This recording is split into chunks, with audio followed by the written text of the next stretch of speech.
Hello everyone and welcome back to my B&B Everyday YouTube channel. I hope you guys are having a wonderful day. Before we start, please hit the subscribe button and give this video a thumbs up. Brooke will listen in on Steffy and Daphne as Carter temptation heats up. Carter will partake some close moments with Daphne, so it'll come decreasingly clear she wants to mix business with pleasure. As Daphne gets bolder about the move she's timber on Carter, he may be both uncomfortable and intrigued. It's easy to see that Carter is drawn to Daphne and her charming nature, but what about Hope? Carter is in a married relationship, so Hope will no doubt be in the reverse of his mind as Daphne tempts him with her rearmost temptation attempt.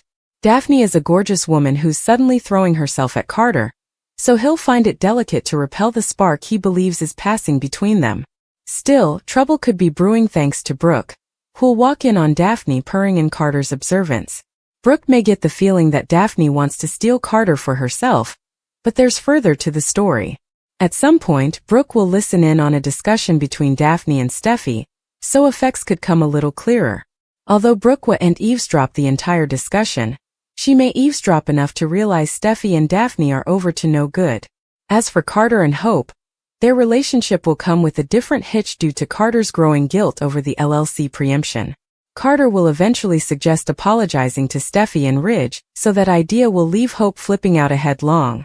Hope and Carter have some tense scenes coming over, so we'll bring you more prognostications on where they'll go from then. Brooke's new knowledge of Steffy and Daphne's scheme could be a factor as well, so stay tuned for updates on all the shocking news to come. Hope her big chance to steal Finn if Hope accepts Luna when Steffy can't. That could clearly change the game. The last time Hope threw herself at Finn, she was incontinently rejected. Finn had no interest in pursuing a love with Hope, so she was left embarrassed after her crapulous kiss and all the flirting she'd been doing. Hope ultimately set up love with Carter, but it doesn't feel meant to last. Indeed, if Steffy and Daphne plot fails, there are good reasons to suppose Hope and Carter will resolve. Carter's guilt over this LLC preemption is formally taking a risk, so what happens if he eventually gives power back to the forwarders?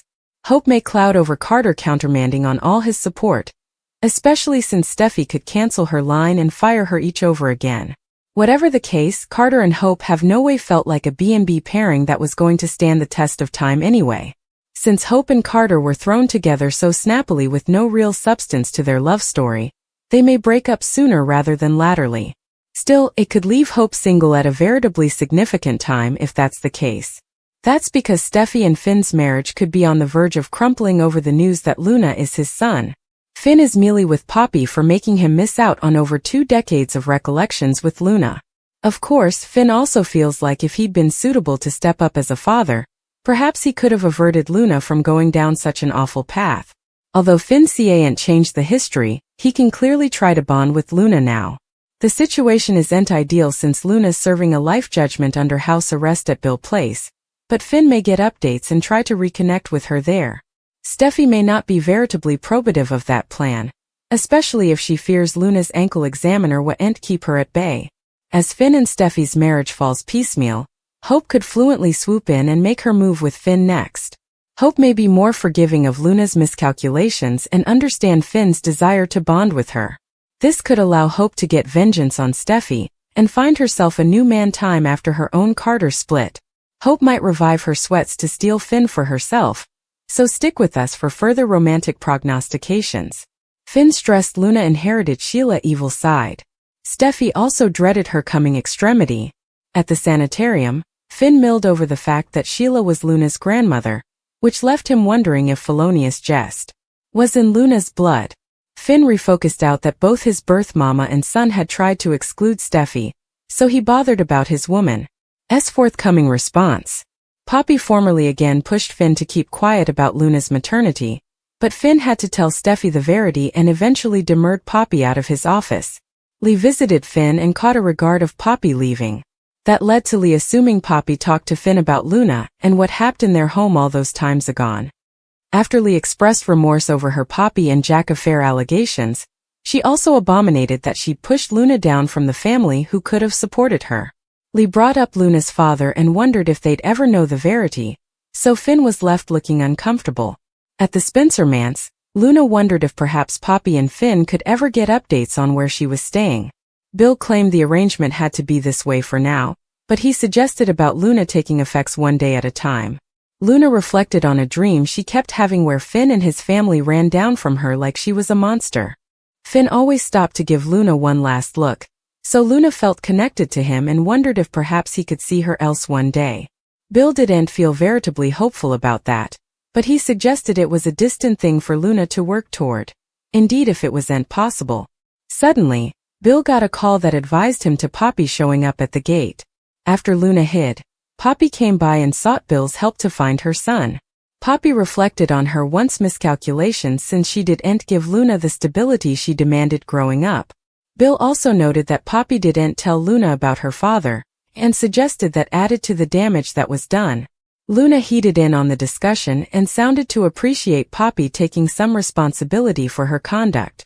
Bill played dumb about Luna being transferred out of her last captivity installation. Poppy told Bill how the captivity functionary gave her the illusion and claimed she demanded to see Luna since there was commodity she demanded to know. At the Forrester manse, Steffi came clean to Taylor and Ridge about still floundering with everything she'd been through. Knowing Finn's birth mama and kinsman had both tried to kill her was tough for Steffi.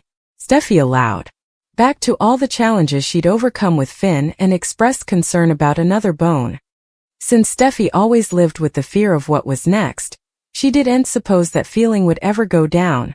Finn and Steffi indeed have further challenges coming up thanks to Luna's maternity news. Luna Nozawa wanted John Finnegan's remission while Steffi Forrester allowed. The trouble was gone for good. At the Precipice House, Steffi could tell that Finn still had a lot on his mind, so she suggested they could bandy it tonight since they both had to get to work. Finn agreed, but he intimately wondered to himself how he'd tell Steffi that Luna was his son. At Il Giardino, Poppy Nozawa got on the phone and tried to reach Finn at the sanitarium, but he wasn't there yet. Since Poppy looked tired and pouty, Deacon Sharp assumed Luna's felonious conduct were the reason why. Cleric was obviously upset over what happened to Tom Starr and Paul Hollister, but he knew that Poppy still loved Luna despite her jest. In hindsight, Cleric couldn't help but feel like it would have made a difference if Luna had gotten to know her father before she went off the rails. Since Deacon assumed Tom was the biopater, he played up how his chum had a heart of gold. At the Spencer manse, Bill Spencer gave Luna updates on a phone call he'd entered from the captivity. Luna said about Poppy and Finn had both visited her there, so she was taken suddenly that Finn indeed wanted to see her. As Luna reflected on looking up to Finn when she was youngish, she admitted they didn't get to spend important time together since Lee Finnegan's feud with Poppy got in the way. Despite Luna's desire to see Finn, Bill reminded her that nothing could know she was living under his roof. Luna said Finn presumably just wanted to make sure she was into trouble presently, so she expressed remorse and wished he could see her with new eyes. After some flashbacks of holding Steffi interned, Luna tearfully hoped Finn could forgive her one day. At the sanitarium, Poppy arrived in Finn's office and learned he hadn't told Steffi the verity yet. That led to Poppy pushing Finn to keep this maternity stunner buried, but he to admit his child and come clean to his woman. Finn blustered about all the times and recollections he could no way get back, especially since he could have made a difference in Luna's life. Although Poppy defended her attempt to do what was stylish for everyone, Finn allowed. Poppy only did what was stylish for herself. Once Finn explained that he couldn't hit Steffi with this news on their anniversary, he stood by his decision to make a concession. Since Steffi formerly had to deal with Sheila being his birth mama, Finn bothered about this Luna curveball and wondered how much further Steffi could take. At the Forrester manse, Ridge and Taylor had a kittenish discussion about their endless future before Steffi showed up. That gave Steffi a chance to talk about her anniversary with Finn and all the challenges they'd overcome as a couple. Steffi wound up allowing back to when Luna held her hostage and was relieved that they'd no way have to worry about her again. After Steffi texted Finn to say she was allowing of him and that she loved him, Finn looked reflective when he entered it. Finn and Steffi's marriage hanging by a thread down the road, so don't miss what's in store for these two. The bold and the beautiful spoilers say Luna's maternity is going to blow effects up in a big way, so stay tuned.